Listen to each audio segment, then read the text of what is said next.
Biti ambati akka ofiyom namatati amalubu danjiruti ya gudeto sumatoti Biti ambati akka ofiyom namatati amalubu danjiruti Tole garuutu namoonni Itoophiyaadhaa kanneen seeraan ala Suudii seenan osoo poolisaan hin qabin akkamii hin jiranii? Yaa Muusa ati seenaa nama dila kanaa dhageesse seenaa lama namaa malee waa takka mataa kee keessa hin jiru. Seenaa nama lamaa qofaatu si keessa jira. Wanni biroo takka tasii galtuus hin jirtu. Saati Saudi Arabiyaa keessa namni jira haa kayyattu. Bar nama aduu tana arkeen beeku joofi. Takkaa eegaan dhadhade mana keessaa gabbeen beeku joo hojiin seenaan kee tokko bar. Muusa amma sii galte na fakkaata kunoo. Tole naa galee garuu Maamad akkamitti gara Itoophiyaa deebi'uu danda'e? Hin jajjirame hedduu seenaa isaa siin taphachiisa siin quubsa. Kara biyya teessanii gad deebistee akka hojjechuuf hojii barbaaduufiin keetii fi yaalii godhuufiin kee haalaan bareedaa ture. Mee Abdurazaq dhaabbo. Ati waa hunda caalaa harmeeti akka inni mana keessan jiraachuu danda'u akkamitti amansiifte? Meen raadhiis waa'een isaa haalaan ulfaata. Ummati amansiisuuf hedduun dadhabe.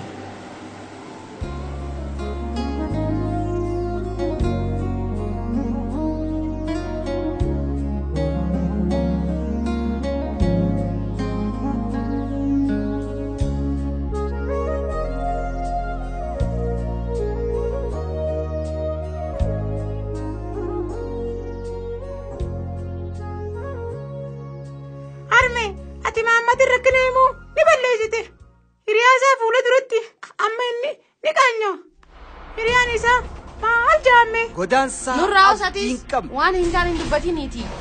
Yoo manni gandaa godaantota Suudiidhaatu mana isaanii kana garajanii dubbiin godhanoof ispoonsara godhee kan isiniif akka inni godaanaa Suudii ta'e ni beekama. Yoo booda gurbaa keenya fuudhanii hidhanoo akkam taana? Daarikteerri Sharmarkii Adamiin kan qophaa'e. Garuu ati tasgabbaa'e. Eessummaa fuula duratti waa takka hin jiin. Astaghfirullah. Mee nadis haya amman tana mi'a midee miti hiraataa nyaatanii.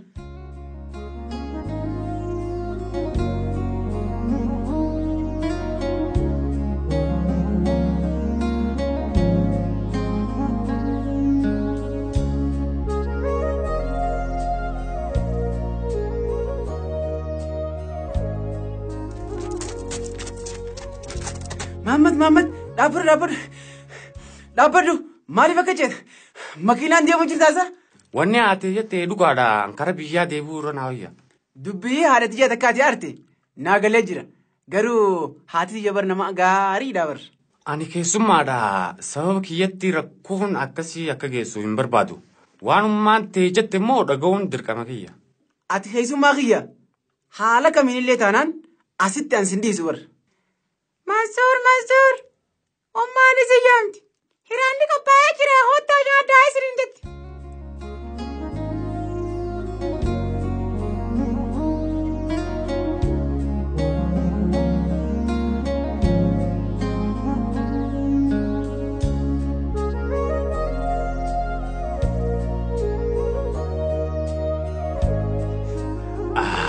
Nyaanni narra nyaadhe hedduu natti tolee jira.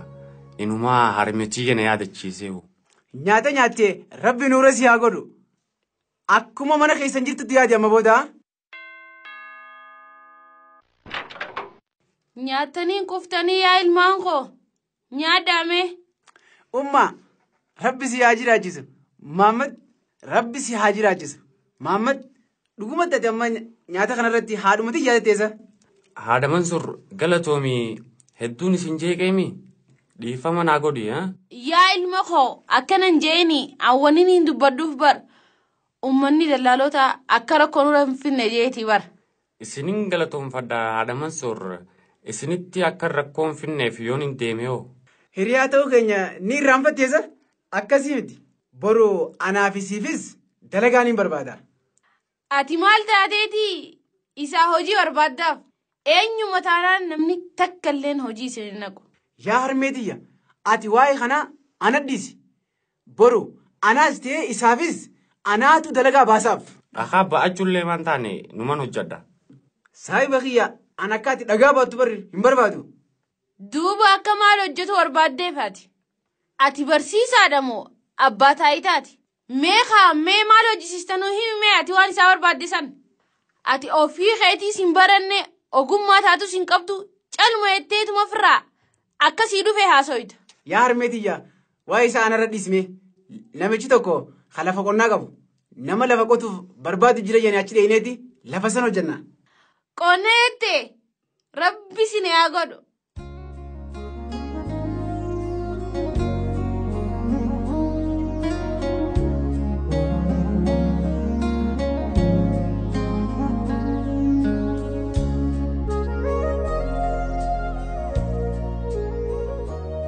Inni nama garaa jabaatu nama badaadha. Ganamaa kaasee hanga galgalaan hojjechiiseeti nyaata nam tokkoon nama lamaa waliin nuu kenna.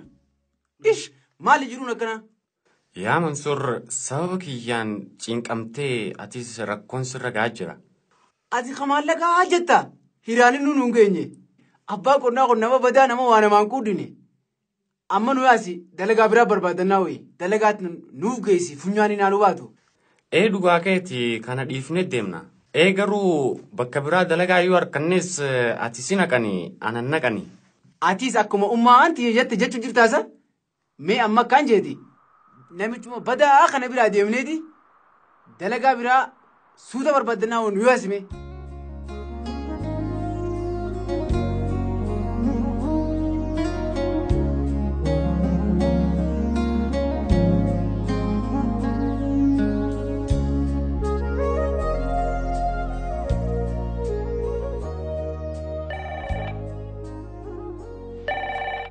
Yaa ilma kiyya dubbiin akkuma naan siin jee taateemi.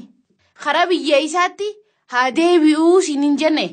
Harme dalagaa biraa mana nyaataa keessummeessu arganne bar. Yaa ilma kiyya silaa ogummaa qabaatte barumsa qabaatte dura bu'aa mana barumsaati silaa taataarraan tana. Mana barumsaarraa gaafa ijoollummaa bajeetiin deeme. Namni osoo hin baratin dura bu'aa mana barumsaan ta'u. Dura bu'aa mana barumsaa ta'uudhaaf taa akka jee mana barumsaa deemee baradhee xumuruun qaba. Nurraaliis kana hundaa'u amma furmaanni jiru boru anaa fi hiriyaan kiyya Mahammad deemneeti mana nyaataa san dalagaa ni eegalla.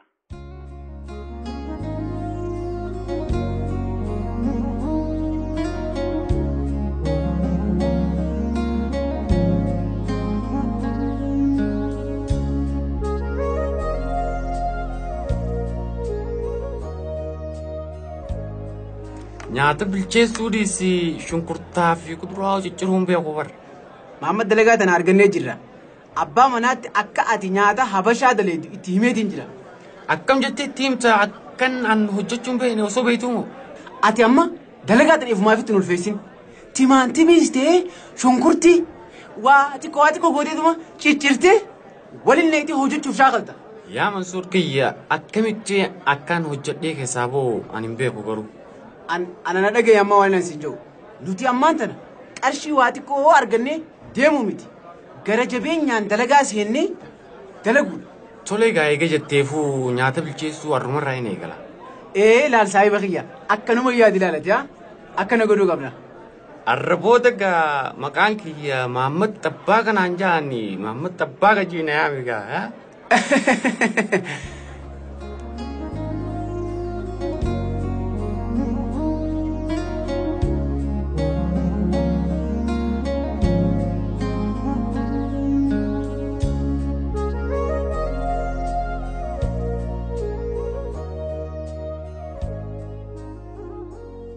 Akka nyaata godhuu hin beekne sitti himeetiin jira. Arra silaa abbaan manaa natti dhufe lubbuuti janarraa baasu ture. Rabbi si yaadisu.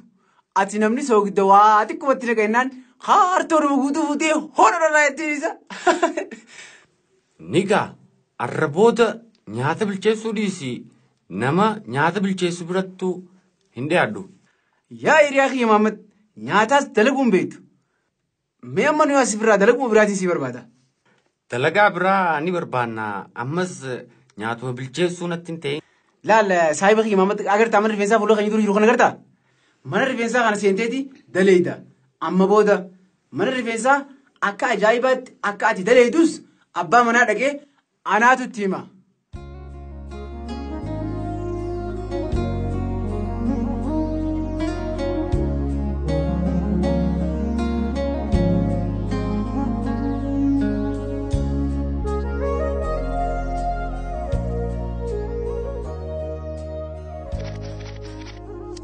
Wayyaa rabbii kiyya mana nyaatarra mana rifeensaa ciruu irra naa wayyaa jeegiseen dhufu rifeensa namallee ciruun beeku. Aboo maal akka nama jirta niin beekee namarraa jiru jirta. Hayi dhiiga hayi aboo nama teeman hayi. Xixiqqishumaa bar. Akkamitti hayi dhiiga nagartu akka narraa yaa'u jiru dhiiga kiyya. Maal akka nama muruutiif godhatta hin beektu muruu niin beekamaaf jetta. Nin beeka wallaahi. Eessa beektu osoo hin beekne murtaa mee abbaan manaa eessi jira. Poolisitti nama dawwalee bilbilaa. Yaa burbii sodaadhu. Abadan hin ta'u osoo hin beekne namaa murtaa.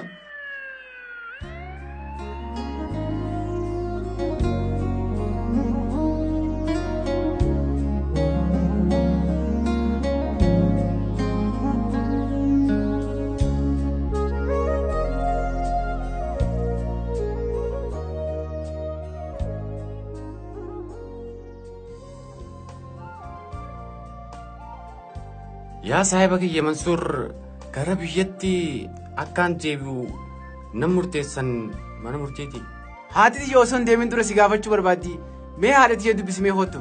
Yaa Mansuur rakkoon dillituun hundi akka sababa keetiin ta'e ni beeytaame. Osoo inni qabamee dura gaafa dhufe sana koomishinii mootummaa gamtoomanii silaa dura geessite arraan tana nagayaan ni deebi'ame.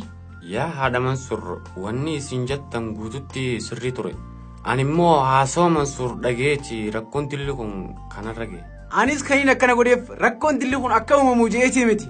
Akka ati harka qullaa biyya keetti hin galle xiqqollee ta'u waa qabattee nama faayidaa qabu biyya keetti akka faayideeffattu je'eeti malee rakkoon dilli kun sirratti uumamu je'eetii miti kaniin kana godhe. Yaa Mansuur arra mucaan kun osoo rifeensa namaatiin cirajee lubbuu namaatis baase arra teessaatis bahuun isaa numan oolamne. Wallaahi hiriyaa kiyya asiin kasikee anuma hedduu na gaddisiisa garuu dhiifama naa godhi. Humaa rakkinaan qabu yaa saahiba kiyya anis kara biyya kiyyaa deebi'ee lafa qonnaaf kan qabaa achitti lafa qotadha. Yaa ilma kiyya yaadni amma yaadde kun hedduu bareedaadha. Akkanumatti biyya keetii deebitee warra keessanii wajjin hiriyaa teetii wajjin jiraattee yoo lafa kee kana qotatte irroo yaa ilma kiyya yaada bareedaan rabbi si haa tolchu. Kana booda nagayetti asiin kasikee anuma rakkoo akkanaati si qunna mootoon ta'e silaa giiruma jalqabaa saniin fuudhee dhaabbata mootummoota gamtoomanii yoo inni kajaamu si geessee gara biyya keetti nagayaan akka galtu si godha ture nagayetti.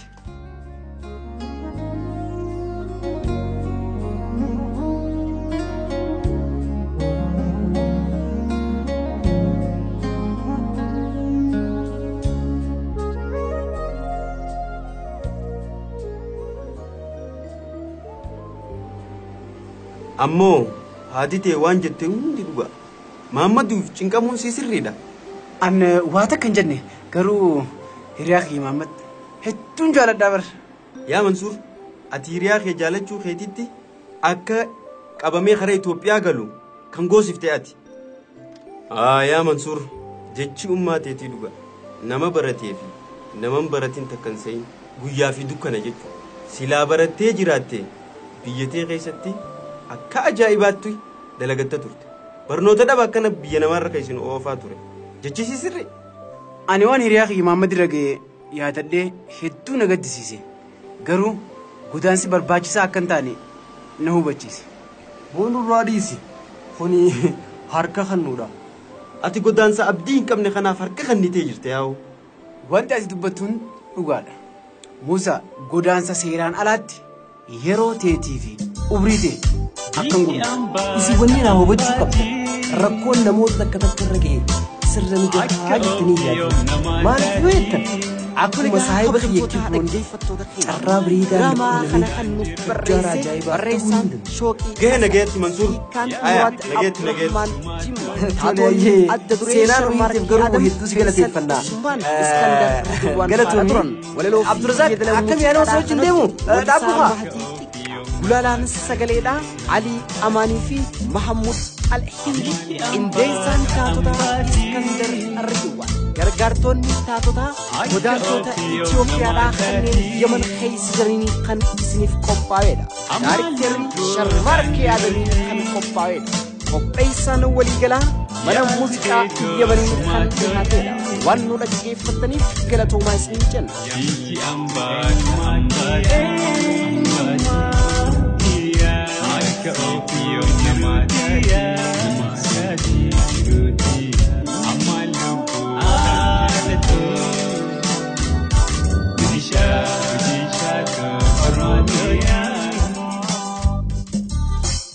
Dagaksitu apankia, babal itu ada dia, ya mulif tu enyumakia, midaksitu jirutia, ada tu Gudisha Oromia. Armeta Gudisha Oromia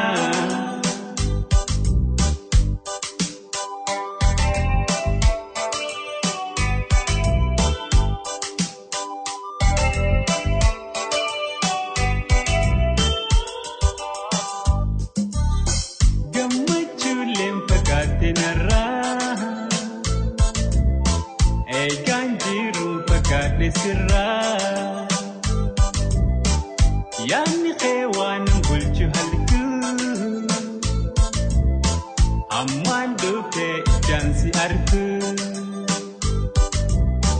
Gammachu lempagate narra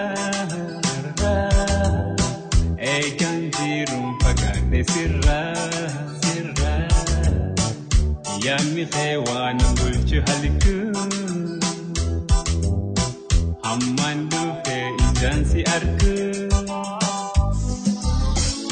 Jiru dari dia orman Tanap jaltu yo musuma Kansi kesai ninaguma Kan ala jiru wahima Jiru garibi ya orma Tanaf jaltu yo musuma Kansi kesai ninaguma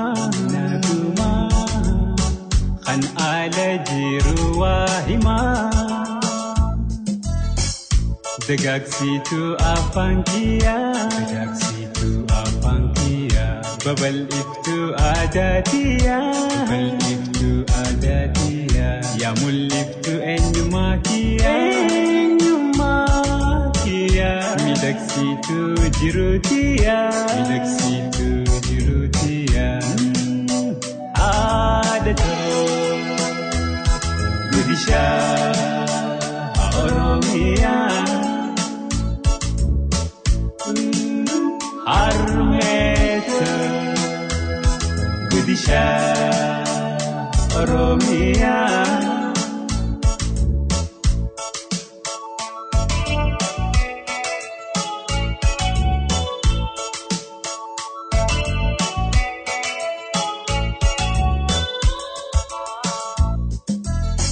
Armito si male tabira